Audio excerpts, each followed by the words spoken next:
Hi, I'm the gardener Ben, and welcome along to my garden. A third of an acre of English cottage garden surrounding a 324-year-old thatch just on the outskirts of the New Forest in Hampshire, halfway between Ringwood and Salisbury.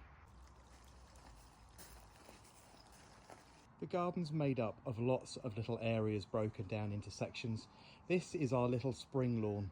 Most of the garden is heavily planted with my rose collection, companion planted heavily with an awful lot of cottage garden favourites and herbaceous perennial plants.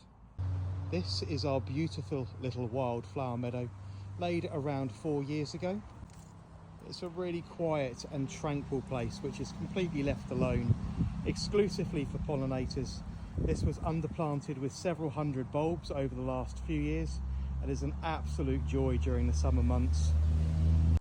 Dotted all around the garden you'll find lots of recycled and reused materials, like everything that made up this huge bug hotel. Our reclaimed bubble pool, which a customer asked me to take away and throw in a skip. Strange bits and pieces dug up from the garden from yesteryear. And running around the north and the east side of the cottage is what we refer to as our donut border, an ever so slightly raised herbaceous border encircling our bedroom, bathroom windows, all the way through to our Italian sunk patio, really heavily planted with herbaceous perennials and roses.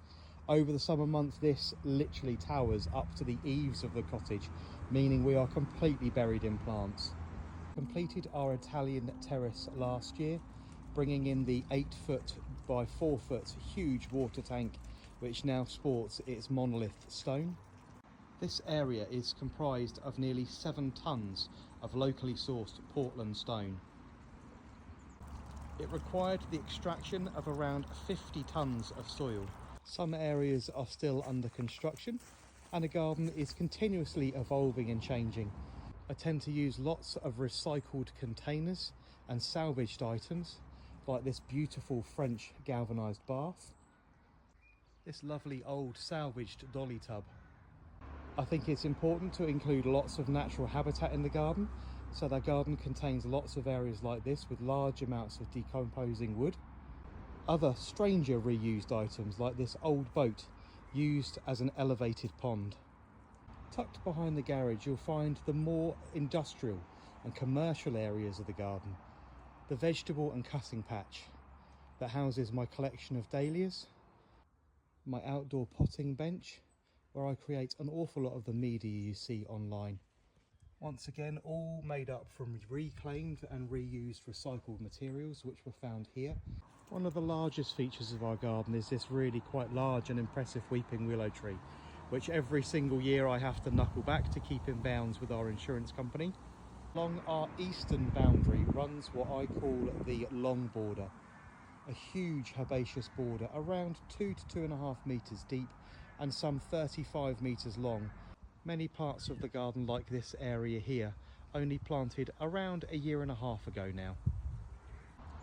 I really love this double-sided border that runs all the way around the east side of the cottage, with that little donut path running around the actual cottage itself. Being able to view this border from both sides is an absolute pleasure, meaning everything could be jumbled up. It's all different heights and different sizes, shrubs and roses underplanted with large amounts of herbaceous perennials. One of the largest plants brought with us from our last cottage. Around 650 plants were dug up and brought here to this particular garden, including this beautiful cherry which I planted for my husband Mark.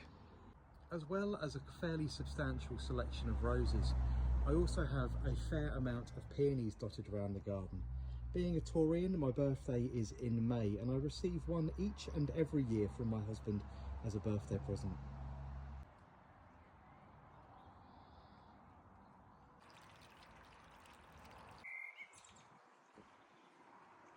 I really hope that you've enjoyed your walk around the North Lodge Cottage garden, and I look forward to welcoming you to the garden again soon.